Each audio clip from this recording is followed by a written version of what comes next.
Jail భరోతో దద్దరిల్లిన Suryapet అడుగడుగునా పోలీసుల అరెస్టులు తీవ్ర ఉద్రిక్తత పరిస్థితి నెలకొంది.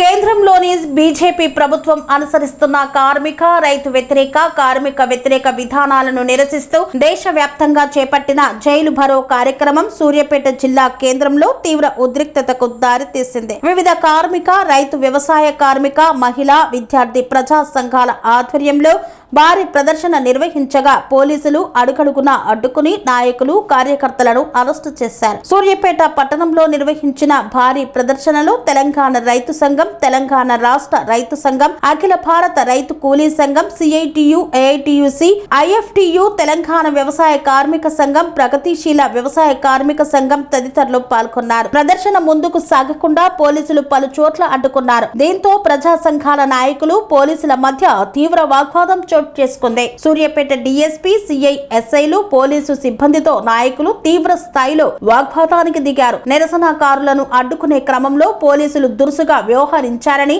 అసభ్య పదజాలం ఉపయోగించారని ప్రజా సంఘాల నాయకులు ఆరోపించారు.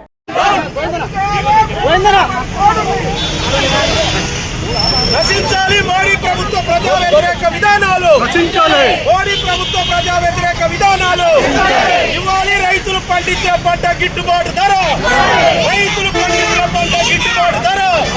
కార్మికులకు కనీస వేతనం 26,000 రూపాయలు, కార్మికులకు కనీస వేతనం 26,000 రూపాయలు.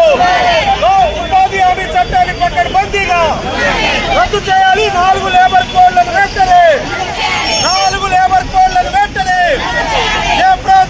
జైలు భరో కార్యక్రమాన్ని వదిలేయాలి. సిఐటియు, వ్యవసాయ కార్మిక సంఘాల, రైతు సంఘాల ఐక్యత.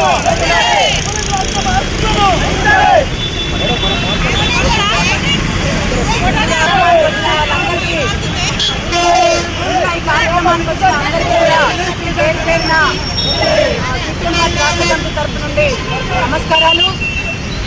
కేంద్రంలో ఉన్నటువంటి బీజేపీ ప్రభుత్వము జాతీయ గ్రామీణ ఉపాధి హామీ చట్టాన్ని తీసివేసి బీబీజీ రామ్జీ పథకాన్ని తీసుకొచ్చారు. కేంద్ర బడ్జెట్లో గతంలో 60% నిధులు గ్రామీణ ఉపాధి హామీ చట్టానికి కేటాయించేది. కానీ మన ప్రవేశపెట్టేటువంటి బడ్జెట్లో కేంద్రం 60%, 40% రాష్ట్రాల మీద వేయడం జరిగింది. ఇప్పటికే రాష్ట్రాలు ఆర్థిక ఇబ్బందులతో ఉన్నారు. కాబట్టి గ్రామీణ జాతీయ ఉపాధి హామీ చట్టాన్ని విలీనం చేయడం కోసమే ఈ బీబీజీ రామ్జీ పథకాన్ని తీసుకొచ్చారు. దీన్ని వెనుకలు తీసుకోవాల్సినటువంటి అవసరం ఉందని డిమాండ్ చేస్తున్నాం. రెండవ డిమాండ్ ఏంటంటే, కార్మికులు 29 చట్టాలు, పోరాటాలు, ఉద్యమాలు చేసి సాధించుకున్నటువంటి చట్టాలని 4 లేబర్ కోడ్లుగా తీసుకురావడం అనేది జరిగింది. ఈ 4 లేబర్ కోడ్లు తీసుకురావడం వల్ల ఇవాళ కార్మికులు 8 గంటల పని దినం నుంచి 12 గంటలు పనిచేసేటటువంటి విధానాన్ని, కార్పొరేట్లకు అనుకూలమైనటువంటి విధానాన్ని తీసుకొచ్చారు. సమ్మె పెట్టుకునేటటువంటి హక్కుని బలహీనపరుస్తూ ఉన్నారు. ధరలకు అనుగుణంగా మా వేతనాలు వెంటనే సమ్మె చేసే హక్కును ఈ చట్టం తీసుకురావడం వల్ల నష్టపోతారు. అందుకే దీన్ని కూడా వెనుక తీసుకోవాల్సినటువంటి అవసరం ఉందని.